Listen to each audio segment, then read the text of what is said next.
ഈ നല്ല ഭംഗിയുള്ള ഇത്രയും ക്വാണ്ടിറ്റിയുള്ള ഡ്രാഗൺ ബീഫും അതുപോലെ തന്നെ ഈ അടിപൊളി സെഷ്വാൻ മിക്സഡ് ഫ്രൈഡ് റൈസ് ഒക്കെ കാണുമ്പോൾ നിങ്ങൾക്ക് ഏതാ സ്പോട്ട് എന്ന് ഏകദേശം ഗസ് ചെയ്യാൻ പറ്റിയിട്ടുണ്ടാവും. ഹായ്, ഞാൻ നിങ്ങളുടെ ഫുഡ് എറണാകുളം.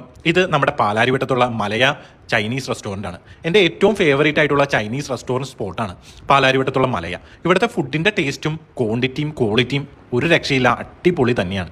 പാലാരിവട്ടം NH-ലായിരുന്നു മലയ നേരത്തെ ഉണ്ടായിരുന്നത്. ഇപ്പോൾ പാലാരിവട്ടം റൗണ്ടിൻ്റെയൊക്കെ തൊട്ട് മുമ്പായിട്ട് KR ബേക്കേഴ്സ് കഴിയുമ്പോൾ തന്നെ ലെഫ്റ്റ് സൈഡിൽ അകത്തേക്ക് കയറിയിട്ടാണ് മലയ അവരുടെ പുതിയ ഔട്ട്ലെറ്റ് സ്റ്റാർട്ട് ചെയ്തേക്കുന്നത്. ഇവിടുത്തെ എനിക്ക് ഏറ്റവും ഇഷ്ടപ്പെട്ടുള്ള ഐറ്റം ഇവരുടെ മിക്സഡ് ഫ്രൈഡ് റൈസും അതുപോലെ തന്നെ ചില്ലി ബീഫുമാണ്. ചില്ലി ബീഫിൻ്റെ ക്വാണ്ടിറ്റിയും ക്വാളിറ്റിയും ടേസ്റ്റൊക്കെ ഒരു രക്ഷയില്ല, അതിൻ്റെ റേറ്റും അടിപൊളിയാണ്. നമ്മളൊരു സെഷ്വാൻ മിക്സഡ് ഫ്രൈഡ് റൈസ് ഒരു ഫുള്ള് വാങ്ങിച്ചിട്ടുണ്ടെങ്കിൽ നമുക്ക് 2 പേർക്ക് നന്നായിട്ട് കഴിക്കാൻ പറ്റും. അതുപോലെ തന്നെ ഈ ഒരു ഡ്രാഗൺ ബീഫാണ് ഞങ്ങൾ അന്ന് വാങ്ങിച്ചത്. ഡ്രാഗൺ ബീഫ് ഒരു ഫുള്ള് പറഞ്ഞിട്ടുണ്ടെങ്കിൽ 4 പേർക്ക് സുഖമായിട്ട് കഴിക്കാൻ പറ്റും. അപ്പോൾ അഫോർഡബിൾ റേറ്റിൽ നല്ല ടേസ്റ്റി ആയിട്ടുള്ള ചൈനീസ് ഫുഡ് ട്രൈ ചെയ്ത് നോക്കാൻ ആഗ്രഹിക്കുന്നവർ നേരെ വിട്ടോ മലയിൽ.